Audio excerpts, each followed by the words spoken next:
আজ ছিল 2nd মে। আজকে রিশুর হাতে খড়ির দিন। আজ থেকে রিশুর জীবনযাত্রা শুরু। তো দেখো, আজ সকাল সকাল স্নান টান করে সবাই চলে গিয়েছিলাম লামডিং কালীবাড়িতে। তো আজকে রিশুর হাতে খড়ি দেওয়ার জন্য। তো রিশু সুন্দর এই যে ব্রাহ্মণ ঠাকুরমশাইয়ের সামনে বসে পড়েছে হাতে খড়ি দেওয়ার জন্য। ওর সাথে আমাদের এক ঠাম্মা আর ওর রিশুর ঠাম্মা আর আমাদের ঠাম্মা একসাথে বসে লিখছিল। রিশু ঠাকুরমশাই যা যা বলছিল মুখে মুখে যেভাবে লিখে দিয়েছিল সেভাবেই রিশু বলে বলে লিখছিল। রিশু কিন্তু একটুকু ভয় পায়নি, সেই এক্সাইটেড ছিল সকাল থেকে। আর ও সব বাচ্চাদের দেখো, আশেপাশে অনেক বাচ্চা ছিল, সে ভালো লাগছিলো। সব বাচ্চাদেরই আজকে হাতে খড়ি হয়েছিল, অনেক বাচ্চাদের। তো রিশুর সাথে ওদেরকে দেখে দেখে রিশু এক্সাইটেড ছিল।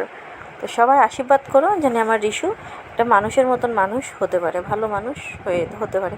তারপরে ও দেখো স্লেট পেন্সিল ছাড়ছেই না। অনেক বাচ্চারা ছিল, ও সবাইকে দেখছে, স্লেট পেন্সিল ও কিন্তু ছাড়ছে না। ও বাবার সাথে ফটো তুলছে, আর ঠাম্মার সাথে, বাবার সাথে, সবার সাথে। আমিও একটু দেখিয়ে দিলাম আমাকে।